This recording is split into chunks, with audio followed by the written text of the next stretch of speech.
We're trying to take out the minister. This is the day the Lord has made.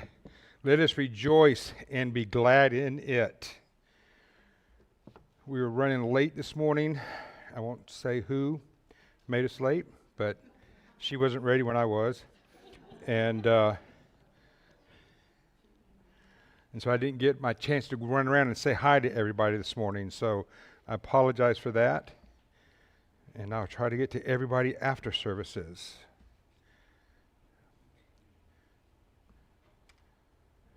There we go.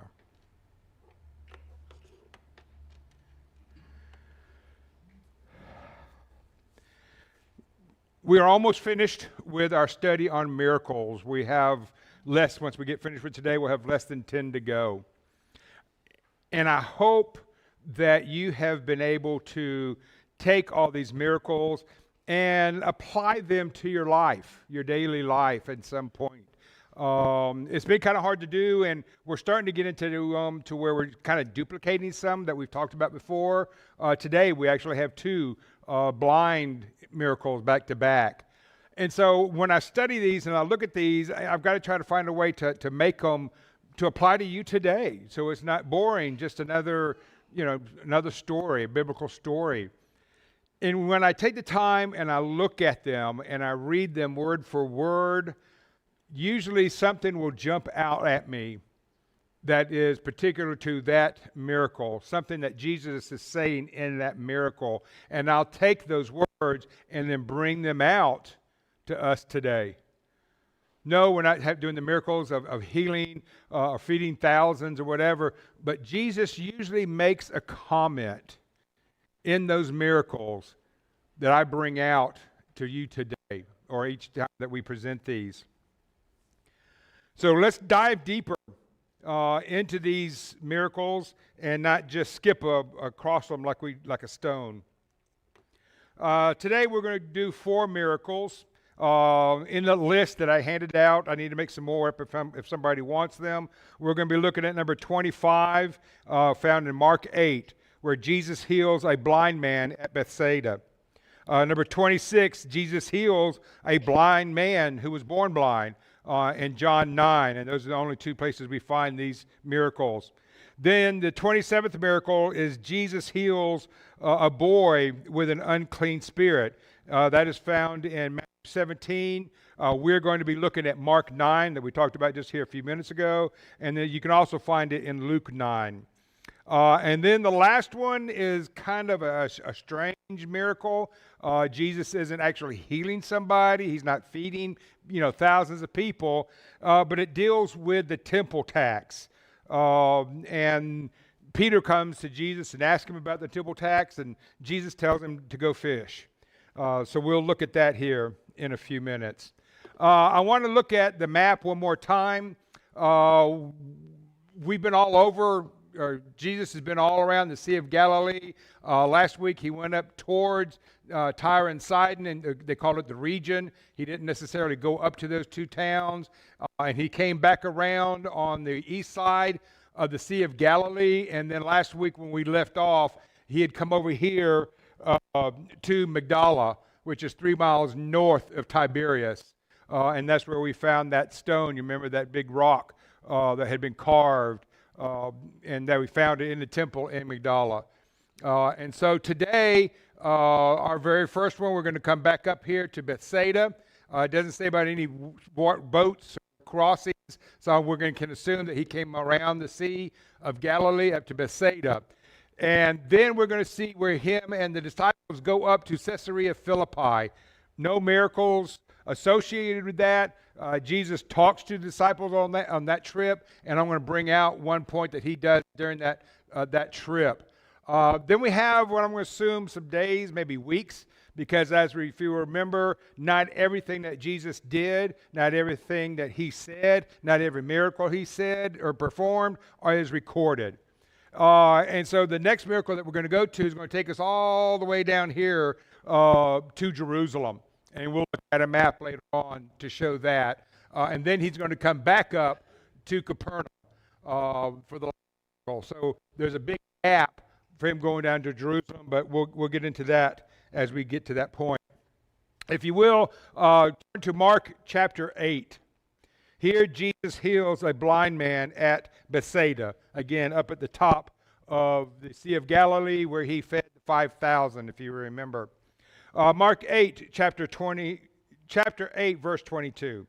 Then Jesus came to Bethsaida, and they brought a blind man to him and begged Jesus to touch him. Okay? And we have seen in these miracles to where people come up and they touch the hem of Jesus' garment and they're healed. And Jesus walks through and he touches them and they are healed. But there's one point that came out into me was here they are begging. They've brought another blind man to Jesus, as we've seen in the past, or brought somebody to Jesus to be healed, like with the lame person who couldn't walk. And they are begging Jesus to touch him. Okay? Verse 23, and Jesus took the blind man by the hand and led him out of town. Okay? The point I want to make here, and I've made before, is that Jesus isn't just this power person, this superhuman, with all this power, and that everybody he touches is healed, or that everybody who touches his hem of his garments are healed. And we see that here. They're begging Jesus to touch him. Jesus takes him by the hand, at which case, if that was true, the blind man would have been healed immediately, wouldn't he? But he's not. Jesus takes him by the hand and leads him out of town. So Jesus is in control of his healing power. It's not just haphazard, anybody who touches him or he touches anybody. He's in control of when that healing takes place, who is healed, and at what time. Okay? And we're going to see this in a couple of instances this morning. I want you to think about this. Jesus heals on his time period, not ours. Too many times we have a crisis in our life and we go to God in prayer and we say, God, heal me, God, take care of me, God, help me with this. Open our eyes and then we get upset because it didn't happen right then. We need to remember it's on God's time. And we need to remember sometimes that answer is no. Okay. Verse 23, so he took the blind man by the hand and led him out of the town, and when he had spit on his eyes and put his hands on him, he asked him if he saw anything. Now, we talked about the spit last week and how the Jews think that it had some healing power.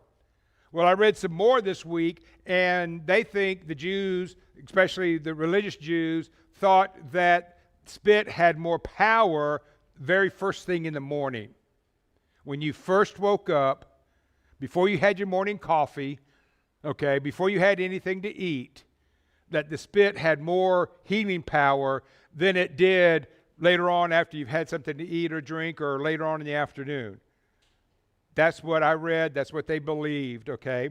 So here again, we see Jesus spitting, and he said he spit in his eyes. I don't know if he literally spit in his eyes or if he spit in his hand and then wiped it on his eyes.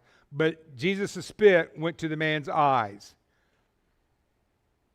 And then Jesus does something totally different. We never see this anywhere else in the scriptures, Matthew, Mark, Luke, and John, just talking about any of the miracles. Do we see this? Jesus asked the man if he saw anything. Any other time, any other miracles, 100% of the miracles, when Jesus touched them, said something, sent them home, the miracle had happened. Instantly. Right then and there. But for whatever reason, and I could not find anything, Jesus asked if he saw anything. Verse 24, and he looked up and said, I see men like trees walking. Now, I'm going to say every single one of us has had this happen to us at one point or another. Coming out of surgery, and you open your eyes for the first time. Normally, everything's blurry, okay? Nothing is legible. You just see kind of like shapes moving around or whatever. Or if you're sound asleep at night and the phone rings, or you hear a sound and you wake up, your eyes have got to get focused, your head's got to get cleared. So we see here that Jesus is spit in his eyes. Jesus asks him, what do you see? And the man says, I see men walking around like trees. Why did the man not heal 100% immediately like everything else that we've ever seen, every other miracle? And the answer is, I don't know. The answer is nobody knows, because Mark is the only one who records it. And as we're going to read, Mark does not tell us why. Why there was a two-part, if you will, healing to this man. And there are people out there who make guesses. I've watched several YouTube videos on this particular miracle. And there are people who say that Jesus had a power outage. Yes, that is what people preach. No, Jesus never had a power outage, But that's the kind of people, that's the kind of things that you will hear or read when you go in it. The commentary that I read said nothing about it. We don't have a reason as to why this was a two-part miracle. I read the rest of chapter 8 of Mark, to see maybe there was something else, because a lot of times Jesus will do or say something here that pops up again over here. This was the opening scene. Here's the main act. There's nothing later in Mark 8 or in Matthew, Mark, Luke, and John that states anything else as to why this was a two-part miracle. But it is. So we have to accept it. Verse 25. Then Jesus put his hands on his eyes again and made him look up, and he was restored and saw everything clearly. Then he sent him away to his house, saying, neither go into the town nor tell anyone in the town. And again, and we see this several times with the miracles. When Jesus heals somebody, he tells them to go home and not tell anybody. Don't say anything. You're healed. Be quiet. Okay? I want to make a note of that on this one, because we're going to see it again here in another minute.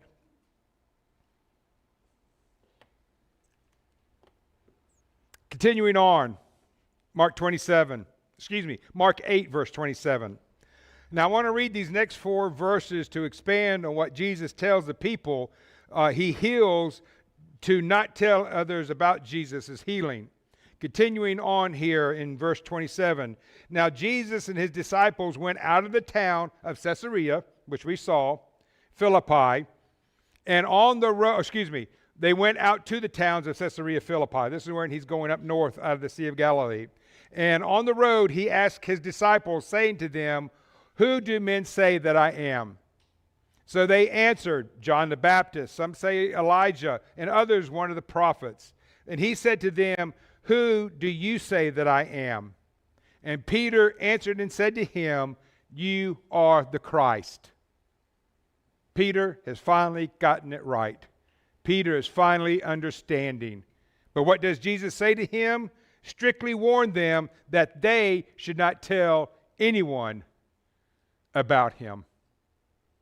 So he's just told this family, this man and his son, this man not to say anything about being healed. Go home, don't say anything. And here he's asked the disciples, who am I? And they say, you're the Christ, you're the Son of God. You're right, but keep it quiet. Don't say anything to anybody.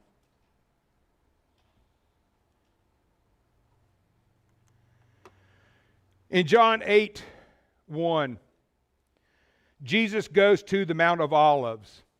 And we know through our studies that the Mount of Olives is just to the east of Jerusalem.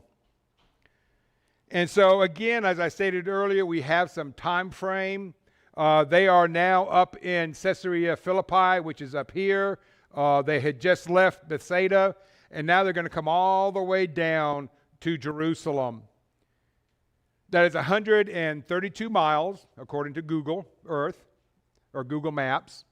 And if you were to walk that, believe it or not, it's only going to take you 35 hours, maybe longer for some of us. But it's 132 miles to walk down to Jerusalem from where they are at in Caesarea Philippi. And again, I don't know what all happened during this time frame, how long it was between these two events, but we know that now Jesus is in Jerusalem.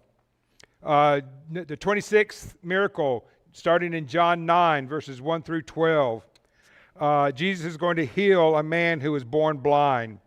Now, we are only going to read the first 12 verses of chapter 9 of John. I encourage you to read the rest of chapter 9 because we're cutting off at verse 12, but this story continues on throughout this whole chapter. We have studied it before in another sermon to where Jesus heals this man, but he doesn't know who it was because he was blind. He did not ask for Jesus to heal him. Jesus picks him and heals him. And then the Pharisees, of course, are wanting to know who he is. He's down in Jerusalem. We've got to catch this man. Who is it? I don't know. And so the Pharisees go to his parents and ask him. Well, the parents are smart enough to know that the Pharisees are trying to capture him, that they could be, indicted and everything or whatever. And so go ask our son. He's old enough. He can answer that question. We don't know. We weren't there. Okay? But this whole rest of the story is in John 9, so go back and read all of that to get the full story. We're just going to look at the first 12 verses that deal with the miracle itself. John 9, verse 1. Now as Jesus passed by, he saw a man who was blind from birth. And his disciples asked him, saying, Rabbi, who sinned, this man or his parents, that he was born blind? And understand the Jews, that's what they thought a lot, that it was either the person has done a sin, that this ailment, whatever it is, being lame, being blind, being mute, whatever, is why they're sin, or because of the sins of the parents. But when you go back and you look in the Old Testament, it states that's not what happens. Okay? It's whatever. Well, Jesus goes on and makes a statement. Verse 3, Jesus answered, neither. This man hasn't done anything to be born blind. His parents haven't done anything to be born blind. Neither his parents nor have sinned. But that the works of God should be revealed in him. That the works of God should always be revealed in him. I've always thought when I've read this before that it was kind of a predestined thing. That the guy was born blind, lived his whole life up until whenever this is, blind, just for this moment. Because he was born blind so that God could work through him, that his power can be revealed through him. Then I got to thinking about it yesterday, and it's like, you know what? Maybe I'm looking at it wrong. Maybe the man was born blind because it just happened that way. But God is going to use his blindness right now to prove God's power. Kind of blows up my idea of the predestined thing out of the water. All right? Verse 4. I must work the works of him, of God, who sent me, while it is day. The night is coming when no one can work. As long as I am in the world, I am the light. And of course it's not going to work. Well, the light was supposed to come on. I am the light of the world. And this is something that the ladies studied a couple of weeks ago, and we looked at as well. Jesus is the light of the world. When he had said these things, he spat on the ground. Jesus spat on the ground and made clay with the saliva. And he anointed the eyes of the blind man with the clay. We just saw where Jesus healed a blind man by spitting in his eyes. Here, Jesus is spitting in the ground, in the dirt, mixing it all up, making a clay, and he puts that on the man's eyes. Again, Jesus is touching the man, but his blindness is not taken away. Why? Verse 7. And he said to him, go wash in the pool of Siloam, which is translated sent. So he went and washed and came back to Jesus. What? Seeing. Okay? So Jesus spit in the ground, made some mud, some clay, put it over the guy's eyes, and said, go wash in the pool. So Jesus has touched him, and he hasn't gotten his sight back. He either goes by his own feel down to the pool. And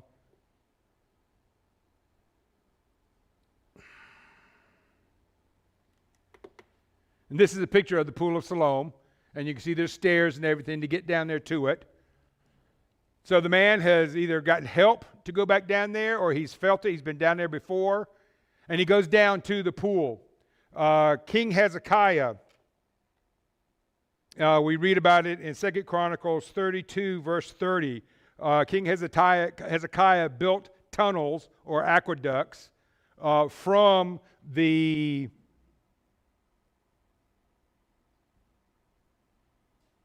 where was it? It was here it is. The Gihon, Gihon springs. And he built tunnels underground to bring the water to Jerusalem, because Jerusalem's in the desert. They didn't have that much water. And so King Hezekiah, back in 2 Chronicles, built these aqueducts to Jerusalem to give Jerusalem water. That way, if they were ever under siege, they had water in the city. They didn't have to wait, get water from outside. And so this is the pool of Siloam. This is where the man went and dipped. Do you think the man gained any of his sight as he's coming down those stairs and walking out here? No. It wasn't until he dipped in this pool and he washed the clay off of his eyes and he opened his eyes. This probably was his first sight. This is what that man saw for the first time ever, because he was born blind. This is his first sight. This is what he looked at. Verse 8, continuing on with our story. Therefore the neighbors and those who were previously had seen that he was blind said, is not this the man who sat and begged? Some said, this is he. Others said, well, it looks like him. And he finally said, I am he. Therefore they said to him, how were your eyes opened? Verse 11, he answered and said, a man called Jesus made clay and anointed my eyes and said to me, go to the pool of Siloam and wash. So I went and washed, and I received my sight. Then they said to him, who is he? Who is this Jesus that healed you? And he said, I do not know. I don't know who he is. I just know that he is Jesus. That he did not know where he was. Again, read the rest of John 9 to see what has happened and how the Pharisees are trying to entrap Jesus. But we see here again faith. Had that man walked away from Jesus and rubbed the clay off of his eyes and opened his eyes, he would have been blind. He had to have the faith to go down those stairs to the pool, kneel down, get in the pool, whatever, and rinse that mud, that clay off his eyes in order to see. Brothers and sisters, we as Christians have to have that kind of faith. That Jesus is going to take care of us. That Jesus is going to answer our prayers. Sometimes that answer might be no, but Jesus is always there, no matter what. Going on to the 27th miracle found in Mark 9. We'll look at verses 14 to 29. Here Jesus is going to heal a boy with an unclean spirit. And when Jesus came to his disciples, he saw a great multitude around them. And the scribes, remember the scribes are the ones who are taking the written word and taking this Bible or this letter or whatever and scribing it over to make a copy of it. Where we would go back here to the copier and make copies, they had to actually physically write it out, and those were called the scribes. Okay, but the scribes disputing with his disciples. Immediately when they saw Jesus, all the people were greatly amazed, and running to him, greeted him. And he asked the scribes, "What are you discussing with them?" Then one of the crowd answered and said, "Teacher, I brought you my son. He has a mute spirit." Matthew states that for he was an epileptic and suffered severely. Now, I don't know if you've ever known anybody that had epilepsy. There was a girl in my youth group when I was a teen, growing up in the church, had epilepsy really bad. And we were, I remember as being in a van, sitting in the back, whatever, and we were going someplace, and she had a seizure. It's the first time I'd ever seen one, the only time I've ever seen one, and I knew kind of sort of what to do. She had told me one time, and first thing I noticed was her tongue was sticking out and she was biting it. And so I get my fingers in her mouth and try to pull it open and for her tongue to go back in, and then I'm trying to get my fingers out without losing the tips of all my fingers. The strength that she had for such a small, frail girl was amazing. And then you just strictly let them go through it. You don't do anything else. Just protect them from hurting themselves. And they'll thrash around, they'll seize up, they'll just get tight, their whole body just straightens, get stiff. And then once the seizures, as you will see here, the foaming of the mouth. And then once they're finished, it's like they've run a marathon all day long. They are wiped clean. There's nothing they can do. And as we will read, they thought the boy was dead because he had a seizure. And that's what it is. They're just so worn out. So as reading through this, it made me think back on that girl having that seizure. And what they explained is what I experienced of an epileptic seizure. But of course, they're not going to know that, are they? What are they going to think? A demon, okay, an evil spirit. And we're going to see that. Verse 18, and whenever it seizes him, the spirit seizes his son, it throws him down. He foams at the mouth, gnashes his teeth, and becomes rigid. So I spoke to your disciples, and that they should cast it out, but they could not. Okay? So here we see this again that we read a few minutes before the Lord's Supper, to where they had the power. Remember, Jesus gave them the power and sent them out. But here we see, this man has come to the same disciples, and they can't cast them out. Verse 19. He answered him and said, "O faithless generation, how long shall I be with you? How long shall I bear with you? Bring him to me." Then they brought him to Jesus, and when he saw him, immediately the spirit convulsed him, and he fell on the ground and wallowed, foaming at the mouth. So he asked his father, Jesus asked his father, how long has this been happening to him? He said, from childhood. And often he has thrown both himself in the fire and into the water to destroy him. But if you can do anything, have compassion on us and help us. Jesus said to him, if you can believe, all things are possible to him who believes. Jesus is saying that to us as well. If you believe, all things are possible to him who believes. Matthew 7, verses 7 and 8. Ask, and it will be given to you. Seek, and you shall find. Knock, and it will be open to you. For everyone who asks receives. Those who seek find, and to him who knocks, it will be opened. If we have the faith, brothers and sisters, if we ask, seek, and knock, we will find, it will be opened, and we will receive. Going back to Mark 9, verse 24. Immediately the father of the child cried out and said with tears, Lord, I believe. Help my unbelief. Lord, I believe, but help my unbelief. Have you ever said that? Have you ever cried to the Lord, Lord, help me. I believe in you, but help my unbelief. Help my doubt. Help my questioning. Verse 25, when Jesus saw that the people came running together, he rebuked the unclean spirit, saying to it, deaf and dumb spirit, I command you, come out of him and enter him no more. Enter him no more. Luke 9, verse 39 states, the evil spirits departs from him with great difficulty, bruising him.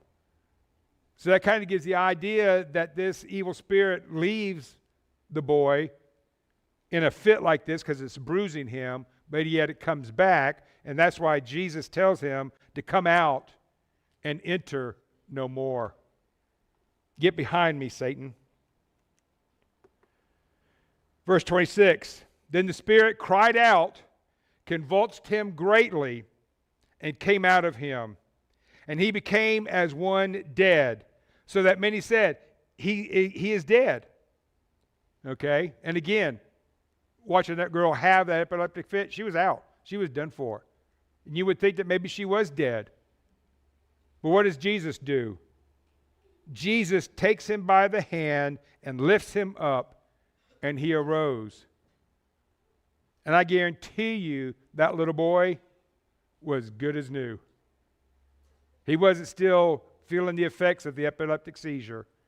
He was good as new. Verse 28, and when he had come into the house, okay, where were we? We were in Capernaum. Who was with him? Peter. Okay. His disciples asked him privately, how could we not cast it out? Jesus said to them, this kind can come out by nothing but prayer and fasting. How many times do we fast and pray when we have issues in our life? How many times do we not eat and we get on our knees and we ask God for help? We ask God to help us with our disbelief. We ask God for strength. We ask God to help us to get the devil out of our life. Brothers and sisters, we need to do this. And it's not something that we practice all the time, but it is something that we see in the scriptures that we need to do when there are those times in our life. Maybe we don't know what else to do. We need to fast and we need to pray.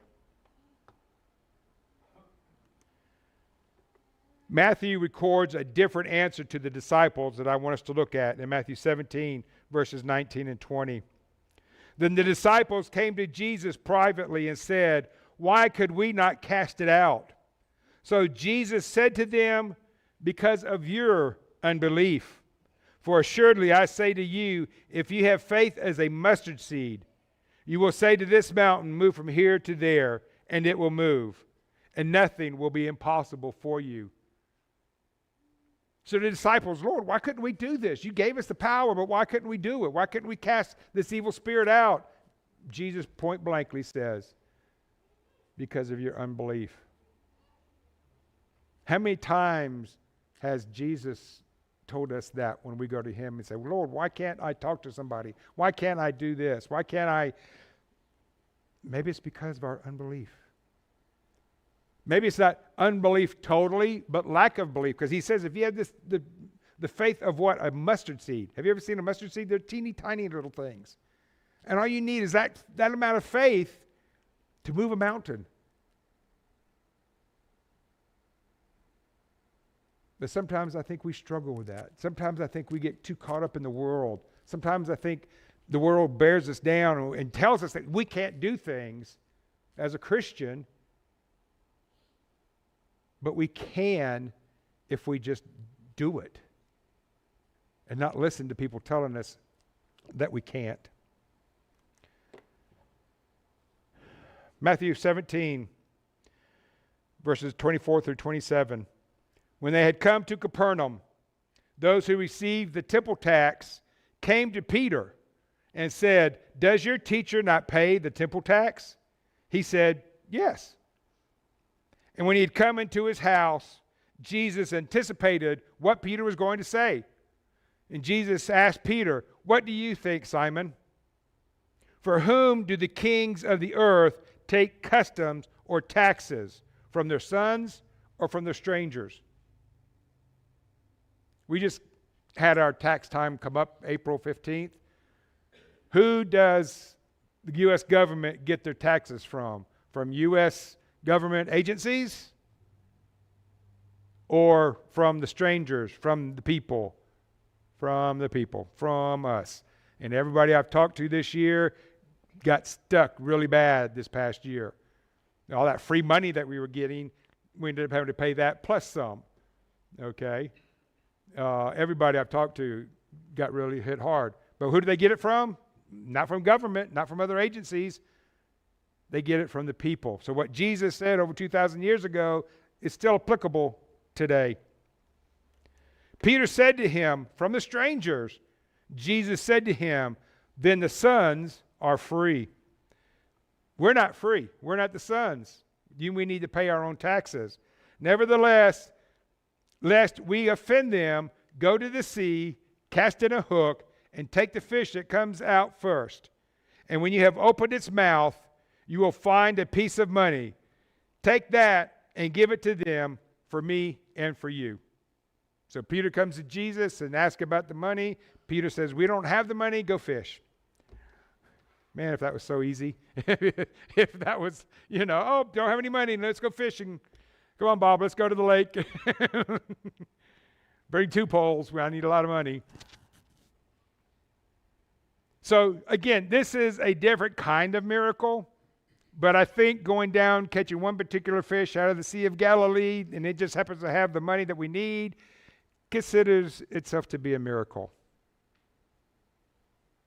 Jesus wasn't helping a lot of people. Jesus wasn't healing people. But Jesus answered the question with a miracle. Go fish. Who knew that game was biblical? So today we've looked at miracles 25, 6, 7, and 28. In verse 25, Jesus takes this man away from the crowds and takes his spit and rubs it on the blind man's eyes to give him sight. Sometimes we need to get away and spend time alone with Jesus. And that's hard to do sometimes with all the work that we have to do at work, and then we get home and we have all this work at home to do, and it just keeps piling up and piling up.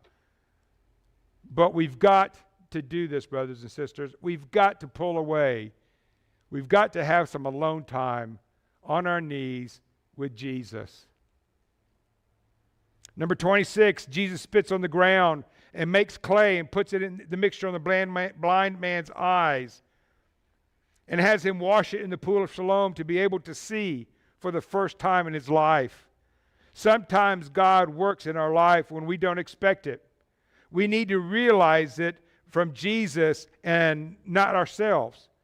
And we need to honor God and give God the praise for what he has done in our life. Sometimes we want to take the credit, don't we, when God has worked in our life? But we need to take the time and thank God.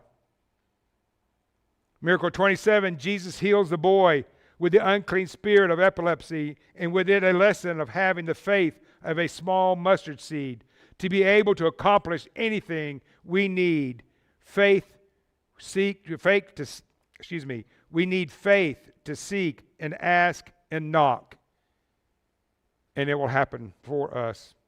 And then in the temple tax, the last miracle was paying our taxes. Unfortunately, we can't go fishing for our taxes, but a day out on the lake would probably do us all some good. Again, just to relax and have some time with Jesus. Next week, we will look at some more miracles. And like I said, we only have a few more to go to finish this.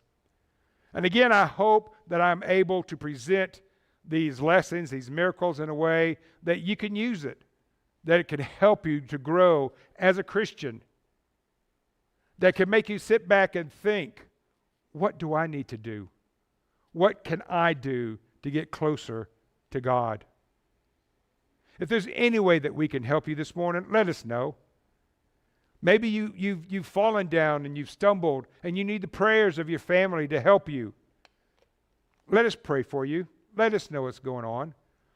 Maybe you haven't put Christ on in baptism yet. This is all coming down this afternoon, but the baptistry is still available. We can take care of that sin problem. But you need to let us know. Please let your wishes be known as together we stand and sing.